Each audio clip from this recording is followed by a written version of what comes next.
ছোটোবেলা থেকেই যে কোনো কম্পিটিশান বলো পরীক্ষা বলো সবসময় তো আমি মায়ের হাত ধরে গেছি। আর আজকে প্রথমবার আমি মাকে হাত ধরে নিয়ে গিয়েছি মায়ের কম্পিটিশানে। আমাদের শ্যামনগরে জগদ্দল উৎসব হয়েছিল, সেখানেই ছিল মায়ের রান্নার কম্পিটিশান। মায়ের হাতের রান্নাঘর বলে একটা কম্পিটিশান হয়েছিল, সেখানে আমি মাকে এক প্রকার জোর করেই নিয়ে গিয়েছিলাম।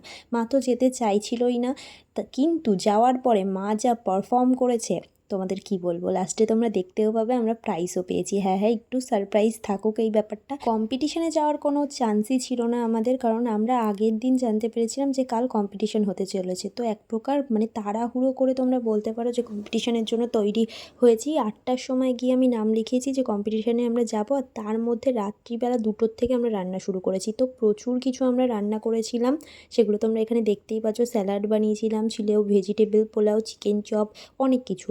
এত কিছু বলতে আমি হাঁপিয়ে যাব। আর মা সত্যি বলতে প্রথমে একটু ঘাবড়ে গিয়েছিল, কারণ কখনো মা এরকম কম্পিটিশনে যায়নি। তো মাকে আমি জোর করে বলেছি, না মা তুমি পারবে, আমি তোমায় হেল্প করবো, তুমি রান্নাবান্না করো, কোনো সমস্যা হবে না। আর আসলেই মা কিন্তু ওখানে গিয়ে আর একটুও ঘাবড়ায়নি। এখানে মা শুধুমাত্র ছিল না, এখানে প্রায় 75 জন কম্পিটিশনে পার্টিসিপেট করেছিল। আর প্রত্যেকেই মানে এগ সে বার্গার এগ বলে না, সেই ধরনের ছিল। মানে প্রত্যেকের টেবিল থেকেই চোখ সরানো যাচ্ছিল না। দেখো কি সুন্দর মানে একটা হাতি বানিয়েছে, তাও আবার টমেটো দিয়ে। এখানে তো পেস্ট্রি নিয়েই বসে পড়েছিল, দারুণ দারুণ, মানে কারটা থেকে কারটাই আমি কমপ্লিমেন্ট দেবো। বিগত 3 বছর ধরে শ্যামনগরে এই কম্পিটিশান হচ্ছে, কিন্তু আমি অতটাও জেনে উঠতে পারিনি যে এখানে কী ধরনের কম্পিটিশান হয় বা কী প্রয়োজন হয়। তো আমার জানা ছিল না বলে এর আগে কখনো চান্স নিইনি, কিন্তু এইবার যখন জানতে পারলাম যে এখানে হচ্ছে, তো আমার তো মানে কথা ছিলই যে আমি যাবই। আর মায়ের সাথে এখানে অ্যাজ আ হেল্পার আমরা দুজনে এসেছিলাম, আমি আর পাগলু ভাই। এখানে তো একজন হেল্পিং হ্যান্ড দরকারই পড়ে।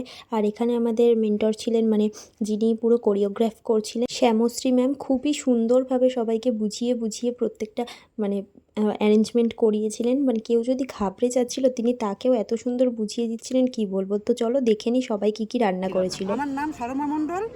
আমি চালের আটা রুটি, আচ্ছা ঘুগনি, আচ্ছা, পোস্ত দিয়ে সর্ষে ফুলের বড়া, বাহ, কচুর বড়া, আচ্ছা বিউলির ডালের বড়া, কচু ভাজা, বাহ, কচু দিয়ে পাঁপড়ের তরকারি, কচুর ডাঁটার চাটনি, কাঁচা কচু বাটা। এবার এটা হলো রস বড়া।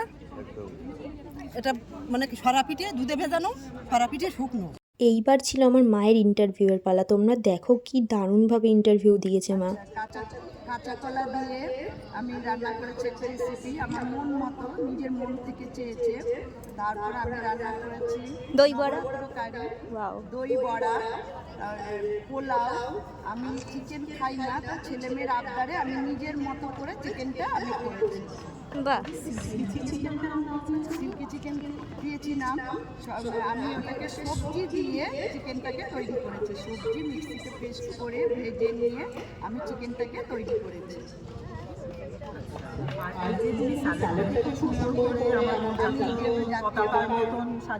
হ্যাঁ, আমি যেহেতু আমি এই দেশেরই একজন নাগরিক, আমি জাতীয় পতাকাকে সম্মান করি, এই জন্য আমি পতাকাকে আগে রেখেছি।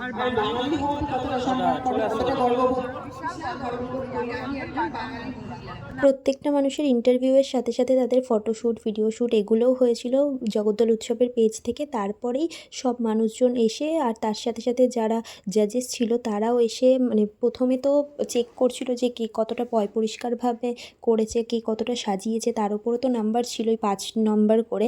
তারপরে ছিল মানে রান্নাবান্নার টেস্ট কেমন হয়েছে তার উপর। দেখো ম্যাম আমাদের গাজরের হালুয়াটা তাদের এত পছন্দ হয়েছে, খাওয়ার আগে সেটা নিয়ে ফটো তুলতে বলছে। এরপরে আমরা জেনে নেব ম্যামদের কাছ থেকে যে তাদের আমাদের রান্নাবান্নাগুলো কেমন পছন্দ হয়েছে। চলো দেখে নিই। দারুণ, আপনারা এই টেবিলে এসে দই চিড়ে টেস্ট করে যান। শিবানী পালের টেবিলে জাজেসদের কাছ থেকে এত সুন্দর রিভিউ পাওয়ার পর আমার মনে তো আশা জাগছিলই যে মা কিছু না কিছু প্রাইজ তো আজকে নিয়েই যাবে। আর এখানে আমাদেরকে টিফিনও প্রোভাইড করা হয়েছিল, যার মধ্যে অনেক কিছু ছিল, পরে দেখাচ্ছি।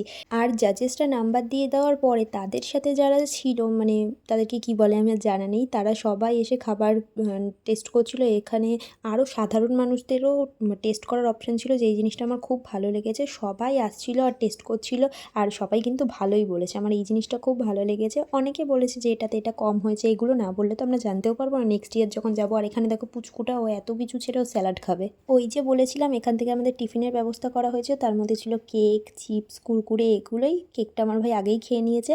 আর এখানে একজনকে আমি খাবার সার্ভ করছিলাম, তখনই দেখি আমার এক দিদি সম্পাদি চলে এসেছিলো। তো আমি তো বেজায় খুশি, কারণ সে জানতোও না যে আমরা এখানে এসেছি। অনেক মানুষই জানে না, কারণ আমরা হঠাৎ করেই এসেছিলাম। আমি ফেসবুকে একটা লাইভ করেছি, সেটা থেকেই সবাই জানতে পেরেছে। যাই হোক, এখানে আমি প্রথমবার জীবনে কাঁকড়া খেয়েছি। আমার কাঁকড়া খাওয়ার প্রচুর ইচ্ছা ছিল, কীভাবে খায় এটাও আমি জানি না। তো একজনের টেবিলে ছিল, সেই আমাকে অফার করেছিল, তাই আমি খেয়েছিলাম। আমার তো দারুণ লেগেছে। তারপর আমরাও ঘুরে ঘুরে সবার টেবিল থেকে খাবার দাবার খাচ্ছিলাম। আর সবাই বলছে, যেহেতু আমি ভিডিও করছিলাম, বলছিল যে আসো এখান থেকে টেস্ট করো। আর যতবারই বলি কম হবে, প্রত্যেকটা মানুষের ইউনিক ইউনিক রান্নাবান্না, মিষ্টি থেকে শুরু করে চকলেট, কেক, বাঙালি রান্না, মানে তারপর ওয়েস্টার্ন রান্না, সবাই আলাদা আলাদাই মানে নিজেদের মতো বেস্ট ছিল।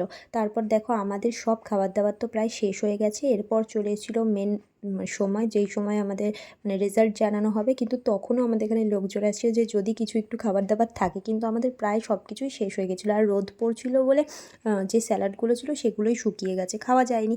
ফাইনালি আমি মায়ের সাথে একটুখানি টাইম পেয়েছিলাম ফটো টটো তোলার। আর এখানে মাকে আমি রসমালাই এনে দিয়েছিলাম। আর দেখো অ্যাট দ্য এন্ড কিছু তো একটা হয়েছে মা, আমি তো খুব খুশি। মা 5th হয়েছিল, এটা আমার জন্য মানে অনেকটাই গর্বের বিষয়। ইভেন মাও তো খুব খুব খুব হ্যাপি। গিফটটা বড় কথা নয়, কিন্তু মা যে এখানে গেছে, গিয়ে জিতেছে, এটা আমাদের কাছে অনেক। মাকে টিভিতে দেখানো হয়েছে অনেক। চলো আজকের মতো টাটা। ভিডিওটা ভালো লাগলে like, comment and subscribe. Tata.